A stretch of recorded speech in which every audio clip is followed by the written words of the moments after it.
Okay, for this particular lecture, we will talk about presenting your ideas. Now, this comes after the work that you've done in relation to interpreting the data that you've gathered. In fact, by this stage, bulk of the problem solution process, if you may, I mean, at least the technical aspects of it, would have been completed. So now, what's left is for you as a consultant to share and present the ideas to your clients and even to a larger audience, perhaps to stakeholders, even to your own internal teams and organizations. Okay. Now, the principles that we will talk about in this particular lecture about presenting ideas, about presenting the message, the story behind the data that was collected. I mean, these are things that you would notice in other literature sources regarding business presentation, but uh, I don't mean to replace or supplant those materials. Definitely, they are still very much useful.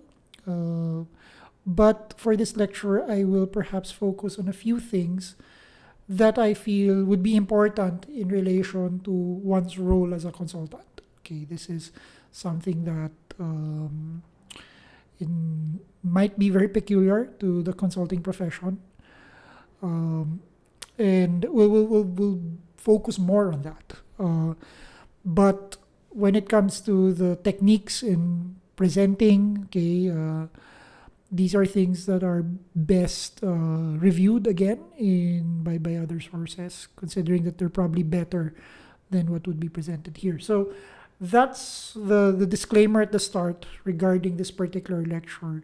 You might be hearing things that are not really new, but at the same time, we will be focusing on ideas that are peculiar to a consultant. Okay. Now, after all the hypothesizing, the work planning, the research, the analysis, now it's time for you to present your ideas. But if you don't get this part right, all your efforts would be a waste. Okay. Now, there are two aspects of presentation in this particular lecture that is very peculiar for consultants. The first one is how do we structure our presentation? And second is actually generating buy-in for ideas. Naturally, we want to convince our audience as to why our recommendations, our analysis would be very useful. Okay, so we'll talk more about that in a little bit. Now, how do we structure our presentation? On the topic of business presentations per se, as I said at the start, there are so many books, literature items, even videos that would teach you on how to do presentations well. Okay, and not only presentations well, maybe coming up with a presentation that is persuasive, that is convincing, that's full of impact. You might have seen samples of very good presentations, like the TED Talks that we see nowadays. Okay, so I'm not going to review these things again, but I'd like to maybe point out some key elements that is very useful in one's role as a consultant. And there are three things here that I'd like to share that's going to be very useful for each one. Okay, first idea is being structured. The second idea is what is known as the elevator test, okay, or the idea of the elevator pitch. We've perhaps heard of that so many times. And the last idea here under structure is keeping it simple. Okay, one message per chart. Okay, and when we talk about being structured, well, being structured, okay, any structure is better than just going with the flow, right? Naturally, there are advantages for being spontaneous or being slightly informal with how you present your ideas. But in general, if you are talking, let's say, to a client, okay, and this is all in the context of good business, for your presentation to succeed, okay, it must take the audience down the path of your logic in clear, easy to follow steps. Okay. So Don't think of your presentation like some comedy act that you'd see stand-up comedians do. But even then, I mean, you might think it's spontaneous, but even stand-up comedians have structure in their script. Okay, it may feel very spontaneous, it may feel very loose, but even for them, I mean, there's a structure behind what they're doing, right? And your presentation should be a manifestation of your thought process. It is logical, okay? It is full of data, okay? At least the relevant ones. And if your thinking is clear and logical, your presentation should be too, okay? Now, conversely, if your thinking is muddled, you will have a hard time putting your ideas into a sound structure. Now, the second point regarding structure is what is known as the elevator test. Okay, and in some literature, you call it elevator pitch. And more often than not, you don't have a lot of time to make your case. So if you have a presentation that's like 100 slides long, will probably take you 1.5 to 2 hours. Maybe you don't have that time. So you have to know your solution in and out. Okay? You have to know all of your recommendations in and out so thoroughly that you can explain it clearly and precisely to your client in the course of a 30-second elevator ride. So that's the idea of the elevator pitch. Sometimes this is taken from usual anecdotes where employees they use the elevator to go up to their offices, and there are times that they might have to join, okay, a particular boss or particular executive within that elevator ride. Okay. Now it's those moments wherein you have an opportunity to chit chat with that personality, and more often than not, you don't have very long time, and your opportunity may not come again in the future. You never know. So it is in this context that's why you have the elevator pitch. I mean, you need to be able to grab that opportunity. Okay. I mean, the boss or the executive can't leave the elevator, right? The most that he or she would do is to tolerate your presence, right? So in that sense, you have a captured audience, but the captured audience like 30 seconds. So if you think you can get this boss or get this executive to listen to you for 30 seconds, okay, and within that 30 seconds, your boss, your executive would understand what you say, then you've passed the elevator test, right? But naturally, not all presentations would have to be within 30 seconds. Obviously, there's a lot more to it.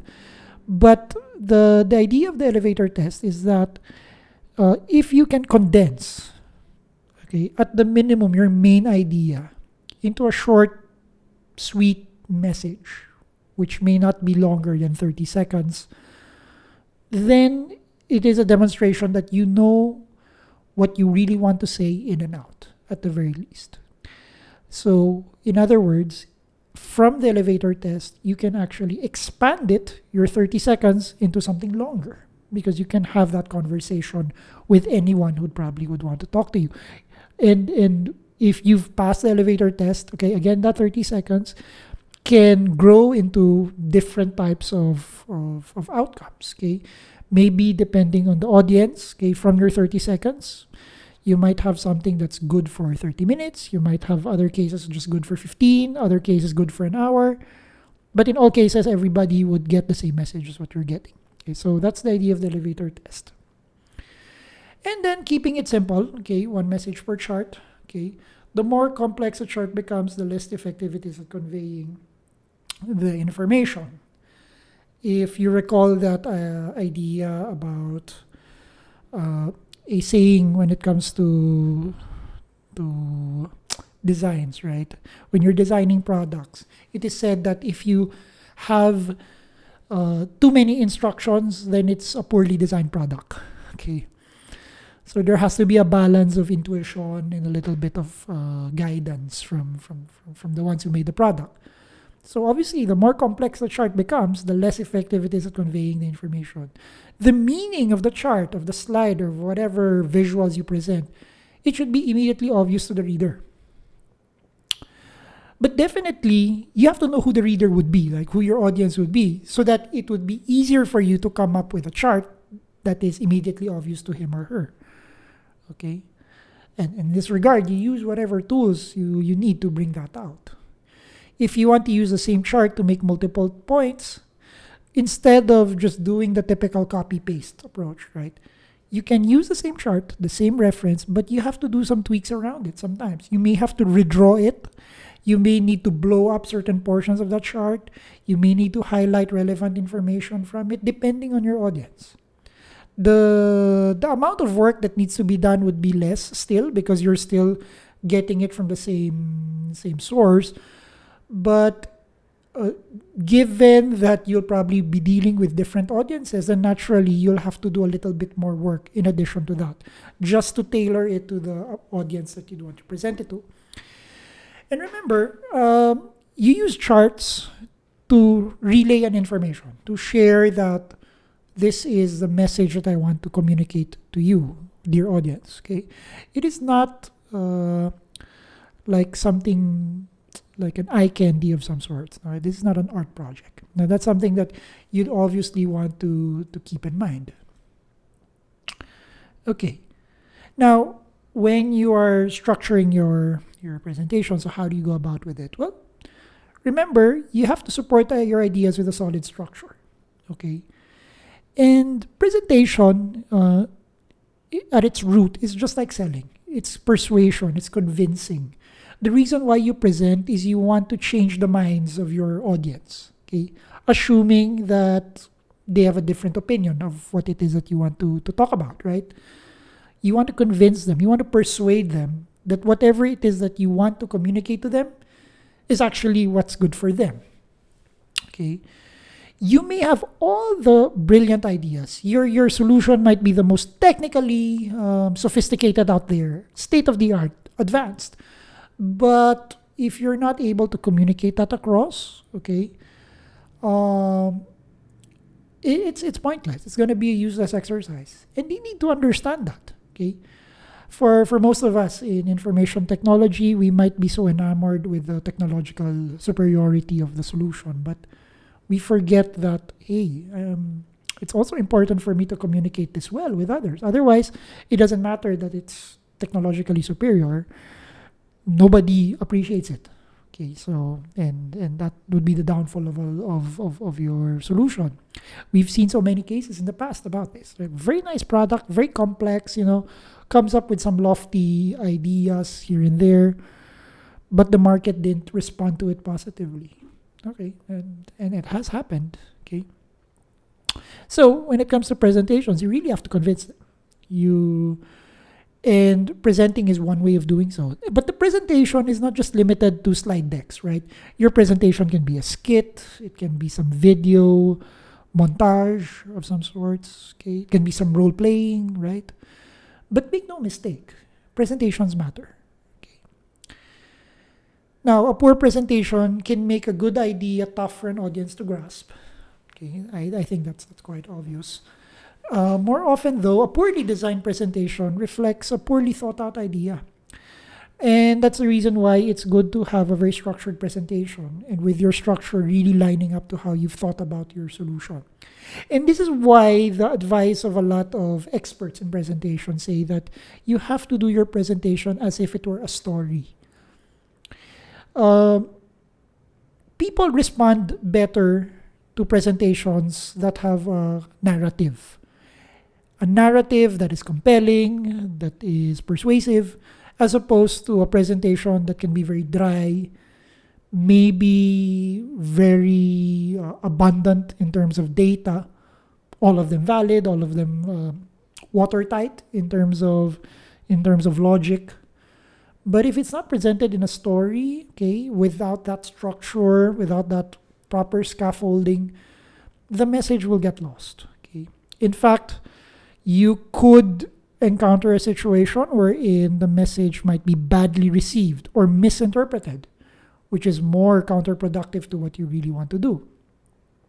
So naturally, if your thoughts are incoherent, okay, there's no way I mean, it's not really no way, but it will be extremely difficult for you to present it really well if your ideas aren't really structured in the very first place. Now, conversely, a well-written presentation in service to a good idea can be a powerful instrument of change. Okay, and communicating a course of action throughout an organization acts as a catalyst. Okay, like I said, a presentation is supposed to convince. It should lead them to do a certain plan of action. Now, a successful presentation bridges the gap between you and the audience, you as the presenter. Okay, it lets you know what you know. You can make this process easy for your audience by giving your presentations a clear and logical structure. But that's just one piece, right? Your job also in presenting is not just the logic. Okay, and you probably have heard of this in a lot of literature when it comes to good or excellent presentations, right? Logic is just one component, right? Naturally, without that logical structure, your presentation wouldn't really be useful, right? But it's essential. It's essential that you have that logical structure, okay? But it's not sufficient that you're logical, okay? Now, fortunately, if you've been adhering to the principles, then you already have a solid basis for a structure, which is your initial hypothesis. And from this initial hypothesis, this is where you tease out your story. Okay? Your story is actually the structure behind it. It's just a matter of you filling in the gaps, filling in the details in between. Now, let's take a look also at things that would, as they say, complement your presentation. The exhibits that you use, the evidences that you use. Okay. Whatever form these exhibits take, a good visual aid can be an incredibly effective communications tool. Very powerful. Those who are really experts in this, sometimes they can just show one image, one picture that says the story, that says the message, and wow, I mean, you can be blown away by the message already then and there. Okay. But maybe just one small thing about exhibits. When you're presenting data, always document your sources. Do proper citation. And remember, each exhibit is a message on its own. Okay. Always in the service of the bigger message, of the bigger story. And those messages have to fit into the logic of your structure, so your audience can understand your idea, which is the point of the exercise. Okay. If you're going to put in evidences that might even contradict with one another, then it defeats the purpose why you want to present. Okay. Instead of convincing your audience, you might end up something in the effect of confusion, and it's not going to be helpful for you as a consultant eventually. Now, the second part is generating buy-in from the audience. That's also the reason why you want to do a presentation, right? Any presentation of that sort, your underlying motive is you want to convince your audience as to why you'd want to do this recommendation. And not only convince the reasons, get them, motivate them, and animate them to actually go ahead with the recommendation, right? So no matter how good the structure is, how pleasing the charts would be, it's useless if your client, if the organization doesn't accept and buy the recommendations that you've presented to them. So buy-in is really about taking the steps necessary to maximize the chance that your audience will accept your recommendations. Now, these steps involve bridging the information and trust gaps between you. The reason why people don't automatically buy in to whatever it is that you're saying is because, one, they might be hesitant in terms of making that decision. And their hesitation might be based on the fact that they don't have a clear set of information for them to decide. That's one. Okay. And number two, the second possible reason why they will not immediately buy into you is because they don't really trust you that much. Okay. So if you remember a few lectures ago, we were talking about competency and credibility. Okay. Competency is your ability to really perform as expected, the objective source of your authority. Credibility is subjective, what other people know about you, right? And there are two ways to bridge these gaps. One is prewiring and the other one is tailoring. Now, what is prewiring? Prewiring is that you don't want to surprise your audience. You don't want to shock them. And when it comes to buy-in has less to do with logic and more to do with emotion. So when you're presenting, as we said earlier, logic is important. Now we go to the other non-logical components. For example, emotion. And a common emotional default, if you may, of people is that they don't want to be surprised. They don't want to be shocked. Okay. Even if the content is really good for them, for some of these people, being surprised is an unpleasant experience on its own. So no matter how good your content would be, if they were informed of that in a shocking way, they they probably wouldn't really get it immediately. They might eventually, but at that moment, if they're shocked, it diminishes your intention to get their buy-in.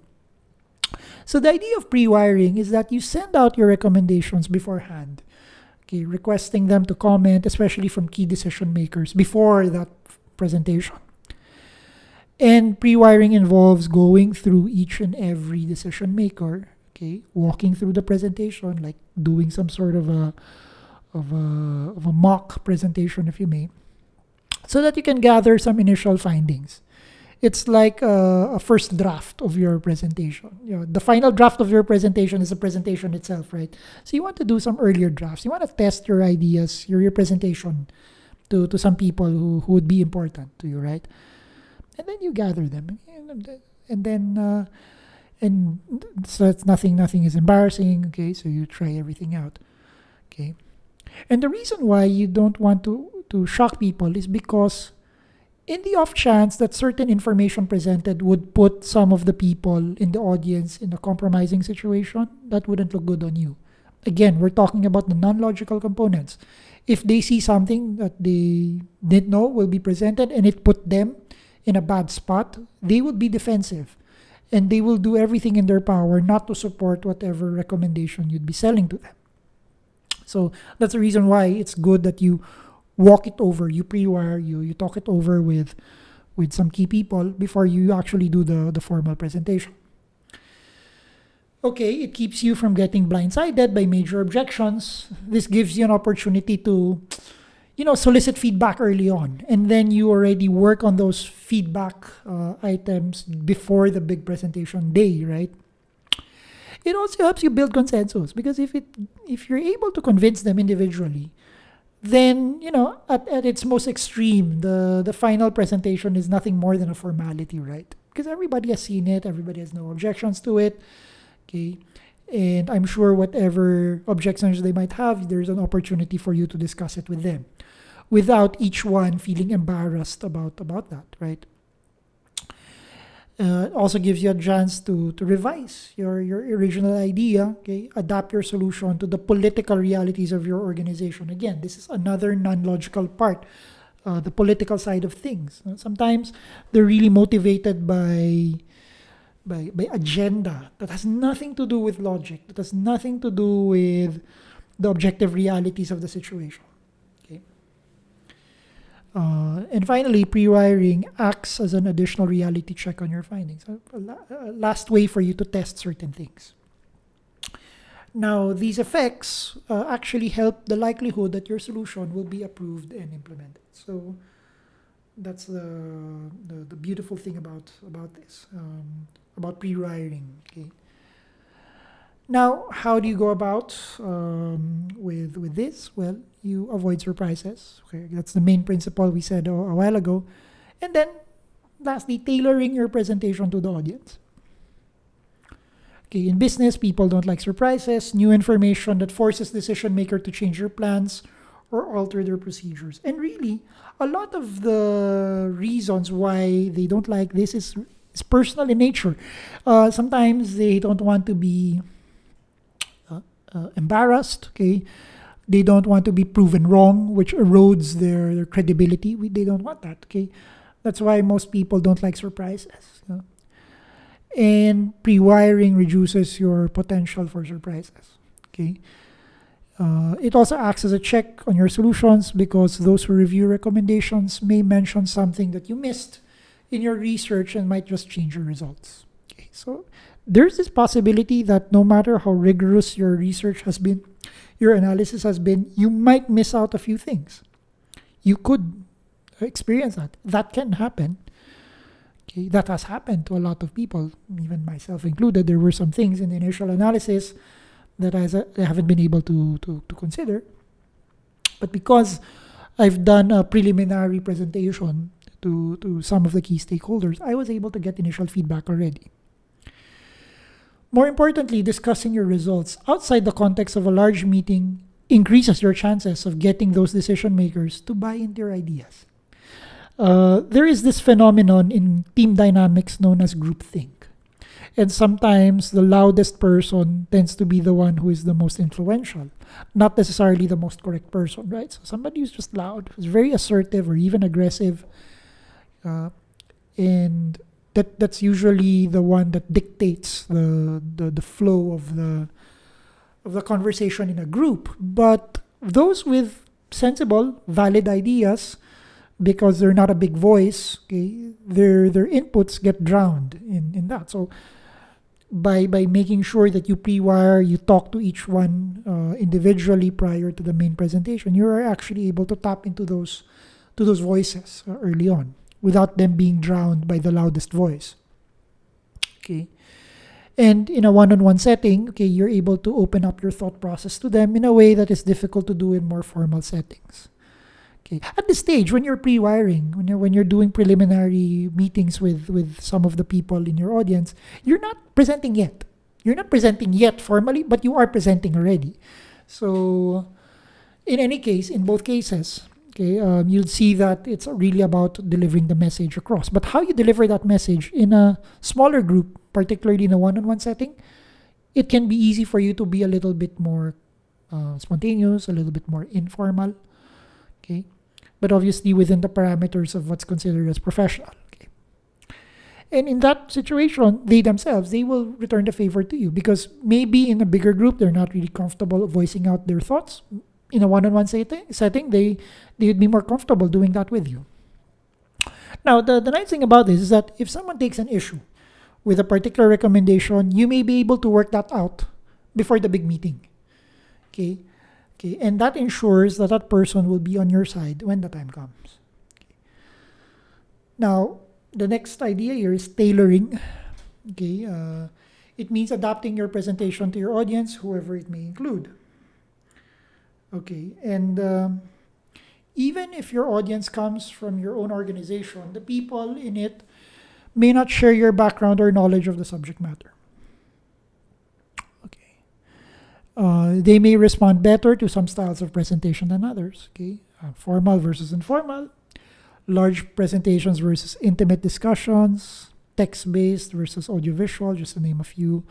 People would want to go into the details, others would just want to have an overview of things.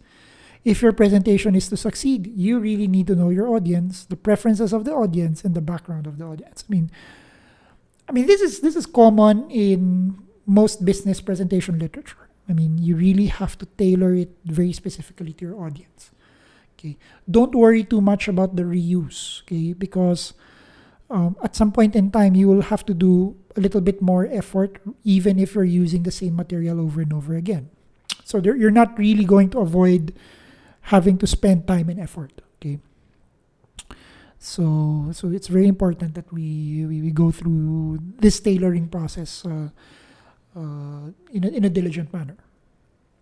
Now, sometimes tailoring can just mean adjusting the structure of your presentation, or maybe just pinpointing some of those that would be relevant to your audience. If you know your audience has little patience for detail, for example, then you just, why do you have to spend time on it? Just move right away to the overview. Okay. Now, tailoring means more than just knowing your audience's likes and dislikes. You should also learn their language, okay? The jargons that they use, the vocabulary.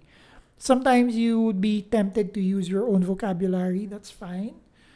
But if you keep on using your own vocabulary and the other side doesn't understand what you're talking about, then the message is lost. Again, same idea. If they don't understand it, if they don't appreciate it as much, if they struggle a bit to understand you better, then the message won't be communicated across. Okay, much less in terms of buy-in. You probably won't get their buy-in. If they don't understand you, then they probably won't buy in to your idea. Now, bear in mind that not only do different organizations have different languages, even within the same organization, but different teams, different parts of that organization can even have different languages. This is very peculiar when it comes to subcultures. You do have organizations that have many pocket cultures, pocket subcultures. Okay. And therefore, you wouldn't want to give the same presentation, let's say, to the board of the company versus to the rank and file of your organization. Now, it has nothing to do with how much smarter one group is over the other, okay? But that each group has different expectations, different goals, and a different language. Okay, so that's really tailoring. You have to bear in mind who your audience is, okay? And you work according to that. Now, some tips here, okay? By identifying and getting input from the relevant players early on, you allow them to put their own mark on your solution, which will make them more comfortable with it and give them a stake in the outcome. I think the point here is that when it comes to convincing, right, it's been recently discovered that when you try to convince someone, it's not forcing them to look at it your way.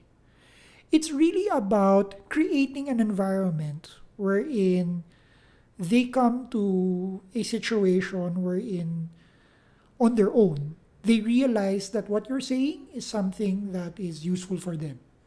So it's like leading them to arrive at the same conclusion as you have.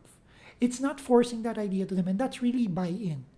Okay, buy-in is creating that space for them to, on their own, in their own capacity, to move towards the same ideas you're going to. Now, if in the chance that you give them that opportunity to work these things on their own, and they gravitate towards some other idea that you may not have considered, well, maybe it's also your role to be a little bit more humble and see what that particular point is. Maybe that's the appropriate recommendation for them.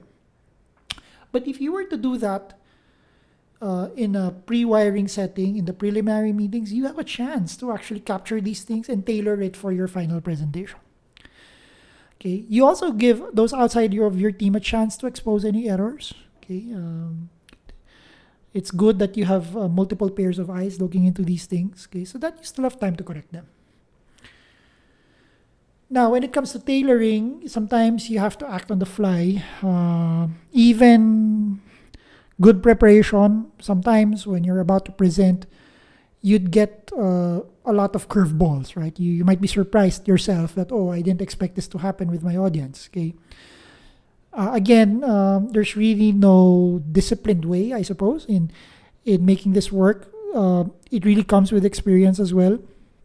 But bottom line, if you have a good structure, okay, and perhaps this would come from the idea that if you're very clear of what you really want to communicate, then on its own, it's flexible enough. You can move into areas which perhaps you have not even prepared beforehand, but you're comfortable moving into that area because more or less you know some of the ideas behind that. Okay, it's not completely alien to you, right? But you should never be so locked in on your script. And we've seen this with presentations. I mean, again, this is something that's also discussed in a lot of the literature out there in business presentations. Sometimes people just read a script, okay, and then they don't deviate from it when they know that deviating from it might even be good for the organization. Okay. Now, you have to be flexible and respectful also of your audience. Okay. The presentation is not a one-way thing, right? It also becomes a dialogue. I mean, especially if you allow your audience to ask you questions, then it's bound to be a dialogue between you and your client and your stakeholders. Now, you should also be aware of the physical circumstances of your presentation and adjust accordingly. The room, the lighting, maybe if there are distractions out there, okay, the time of the day. Okay, because it is very, very possible to deliver the same message using very different styles according to the setting. So that's what people usually forget or take for granted. Okay, For instance, if you're meeting with 3 or 4 executives around the conference table, you probably don't need an overhead projector, or a big screen, okay? But again, it would depend right now on how the conference rooms would look like. Some conference rooms in companies right now, they would have wall-mounted television sets. That's already the case now. Okay. Now, conversely, if you have 50 people in an auditorium, you probably need to use something that will allow you to reach the people in the nosebleed seats, those very, very far away. Okay, so lastly, a well-structured presentation with assiduous efforts to gain the buy-in of the key decision makers helps boost the odds of your recommendations being accepted. You've given your presentation, you've had your recommendations accepted, but that's just the start of it, right? Hopefully, in the end, when they really buy into your recommendations, then that's the start. Okay, and once a great idea has been accepted, it still has to be implemented if it is to have any impact. So the presentation is again another step for you to go into the door and making sure that they will eventually implement whatever it is that you've recommended. Okay, and with that, we actually end our presentation regarding presenting your ideas. Obviously, there are a lot more tips out there, a lot of best practices in business presentations that's not contained in this particular lecture. Again, it was just simply to focus on those things that are important to you as consultants. But nevertheless, all these tips would certainly be useful for you as you go through your consulting profession. Now, if you have any questions about this particular topic, feel free to email me or type down your comments below. Okay, that's it. See you around, and thank you for listening. Okay, bye-bye.